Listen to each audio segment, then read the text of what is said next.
नमस्कार, राज खास के इस पेशकश में आपका स्वागत है और मैं हूं मनीष तिवारी। बचपन से ही हम एक कहावत सुनते आ रहे हैं, पढ़ोगे लिखोगे तो बनोगे नवाब। पर भाजपा सरकार के राज में ये कहावत उल्टी नजर आ रही है।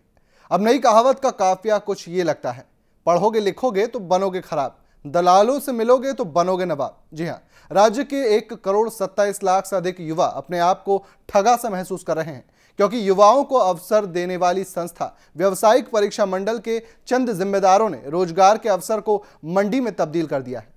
7 जुलाई 2013 को एक छोटे से सुराग ने इस घपले को उजागर किया और परत दर परत खुलासे होना शुरू हो गए, तो ये चारा घोटाले से भी बड़ा घपला नजर आया। आज हम व्यापम के इसी घोटाले पर शुरू करने जा रहे हैं राज खास की नई श्रृंखला गैंग्स ऑफ व्यापमपुर। सवाल इतना बड़ा है कि यक्ष प्रश्न का तमगा भी छोटा पड़ जाए। आखिर पढ़ लिख कर नौकरी की आस पालने वाले युवा करें तो क्या करें? पीएमटी इंजीनियरिंग, बीडीएस, डीमेड, डीएड, मेडिकल कॉलेज की पीजी सीट, पुलिस भर्ती, वनरक्षक भर्ती, पटवारी भर्ती, कहां व्यापम ने घोटाला नहीं किया?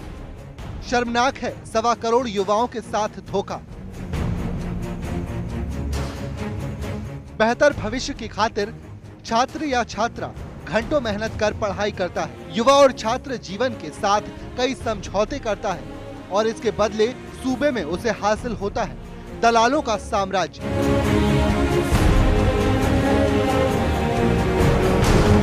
जो तालीम के जरिए हक पाने वाले के बजाय नालायकों को डॉक्टर, इंजीनियर, अधिकारी और सरकारी कर्मचारी बना देते हैं। लिहाजा वाजिब हक पाने वाला युवा निराशा और पतन के उस दौर में डूब जाता है जिससे उबर पाना शायद ही उसके लिए संभव हो। और इसकी जिम्मेदार है गैंग्स ऑफ व्यापमपुर। मध्य प्रदेश व्यावसायिक परीक्षा मंडल यानी कि व्यापम के चंद जिम्मेदारों ने कुछ इसी अंदाज में सालों से अपना गोरख धंधा फैला रखा था और इसी शातिर गैंग ने चांदी के चंद सिक्कों में होनहारों और राज्य का भविष्य बेच दिया। और इस महाघोटाले का सबसे शर्मनाक पहलू यही है कि घोटालों के तार भाजपा राज में सत्ता शीर्ष पर बैठे लोगों से जुड़े हैं। लेकिन इस खास श्रृंखला में सबसे पहले जानते हैं व्यापम के महाघोटाले और खुलासे का इतिहास। बेरोजगारों से 1,000 करोड़ की ठगी, हर इम्तिहान को बना दिया धंधा, चांदी के सिक्कों में बटी डिग्रियां, पैसों में नीलाम हुए पद, देश के इतिहास का काला सच, व्यापम का महाघोटाला। परीक्षा और नौकरी के नाम पर व्यावसायिक परीक्षा मंडल की गैंग ने पिछले 9 सालों में 1.25 करोड़ बेरोजगारों को 1,000 करोड़ का चूना लगाया। हालांकि धीरे धीरे इस फर्जीवाड़े की परतें खुल रही हैं, लेकिन जो ठगे गए हैं उन्हें न्याय मिलना अभी भी दूर की कौड़ी ही नजर आ रही है। यही नहीं, व्यापम ने पिछले सालों में 400 से ज्यादा परीक्षाएं आयोजित कराईं। अरबों रुपए परीक्षा शुल्क के नाम पर बेरोजगारों से वसूले गए, लेकिन उनके साथ हुआ तो सिर्फ धोखा। 7 जुलाई 2012 को इंदौर में पीएमटी फर्जीवाड़े का खुलासा हुआ और उसके बाद से अब तक तहकीकात में लगी एसटीएफ को व्यापम में हुए घोटालों की नित नई जानकारी हाथ लग रही है। व्यापम के चंद जरायम पेशाओं के सलाखों में आते ही इस संगठित आपराधिक नेटवर्क की कड़ियां जुड़ने लगी हैं। परीक्षाओं की निष्पक्षता और गोपनीयता के लिए तैनात जिम्मेदारों की इस गैंग ने मनमाफिक रकम लेकर नौकरियां बांटी हैं और मनचाही परीक्षाओं में प्रवेश दिलवाए। हालांकि अब परतें खुलने लगी हैं, तो विपक्षी कांग्रेस भी व्यापम घोटाले की सीबीआई जांच कराने की मांग कर रही है। घोटालों की लंबी लिस्ट का अंदाजा इसी बात से लगाया जा सकता है कि प्रारंभिक पड़ताल में ही व्यापम के इस गैंग के जरिए अंजाम दिए गए 17 घोटालों का पता लगा है, जिसमें demat, BDS, DS, medical college में पीजी प्रवेश, पीईटी, पीएमटी, संविदा शिक्षक भर्ती, कंप्यूटर खरीदी, पुलिस भर्ती, वन रक्षक भर्ती, पटवारी भर्ती परीक्षाओं में हुए घोटाले अहम हैं। लेकिन इस फर्जीवाड़े का आभास विंध्य अंचल में एक दशक पहले ही हो चुका था। व्यावसायिक परीक्षा मंडल में हुए फर्जीवाड़े को उजागर करने वाली स्पेशल टास्क फोर्स के मुखिया और एसटीएफ के एडीजी सुधीर कुमार शाही ने शिक्षा के इस घोटाले को बहुत पहले ही भांप लिया था। 1988 बैच के आईपीएस अधिकारी सुधीर दिल्ली विश्वविद्यालय से बीए एलएलबी हैं और आईपीएस ट्रेनिंग के बाद 1990 में उनकी पहली प्रोविजनल पोस्टिंग सतना जिले के अमरपाटन थाना में हुई। यहीं उन्हें पहली बार शिक्षा में फर्जीवाड़े का खुला खेल देखने को मिला और शाही ने तभी से मन में शिक्षा के शुद्धिकरण का संकल्प लिया। लेकिन 22 सालों के लंबे कैरियर में उन्हें अपने मंसूबों में कामयाब होने का मौका नहीं मिला। लेकिन साल 2011 में पुलिस मुख्यालय ने उन्हें एसटीएफ के एडीजी का प्रभार सौंपा। कुछ दिनों बाद उनको व्यापम में हो रहे फर्जीवाड़े की भनक लगी और उन्होंने व्यापम में हो रहे फर्जीवाड़े पर नजर रखना शुरू किया। और कुछ ही दिनों बाद इस होनहार एसटीएफ चीफ ने व्यापम में सिलसिलेवार एक से बड़े एक घोटालों का पर्दाफाश कर सैकड़ों को हवालात पहुंचा दिया।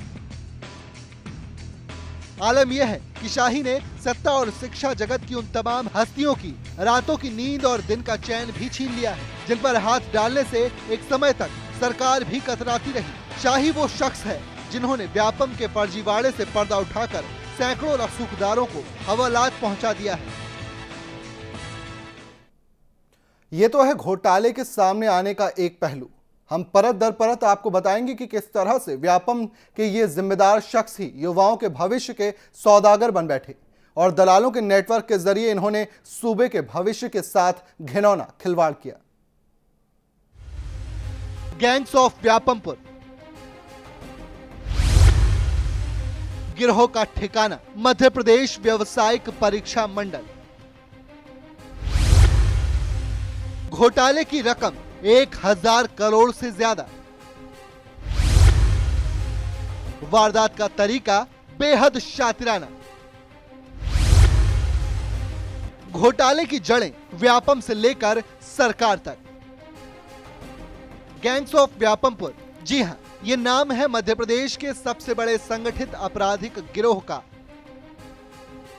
जिसमें अधिकारियों, दलालों के साथ साथ खादीदारी नेता भी शामिल हैं।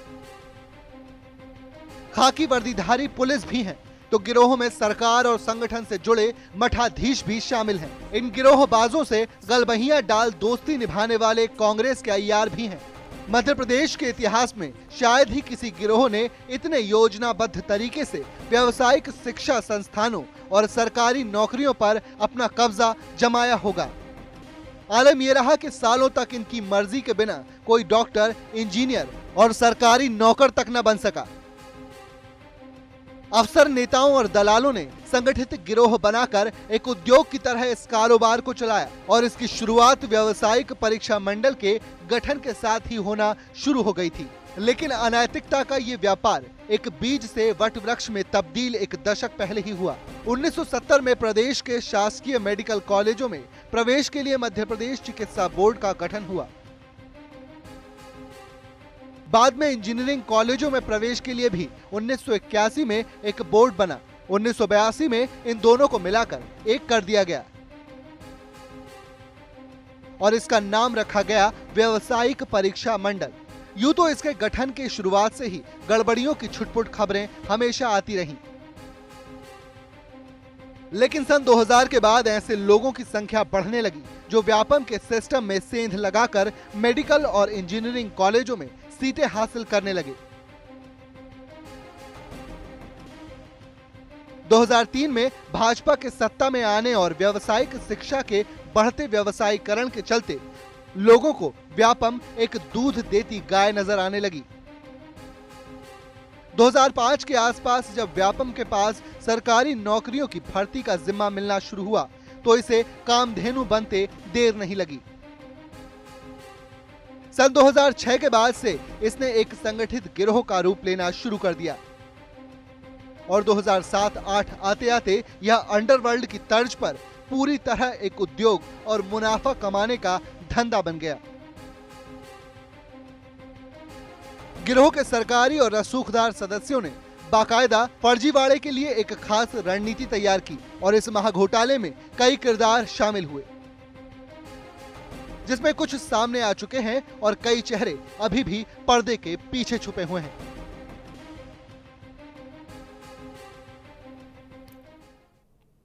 हमारी खास पेशकश में फिलहाल वक्त हो चला है एक छोटे से ब्रेक का। ब्रेक के बाद दिखाएंगे कैसे शिक्षा, रोजगार और व्यापम के सौदागरों ने हर एक परीक्षा को बनाया दलाली का जरिया।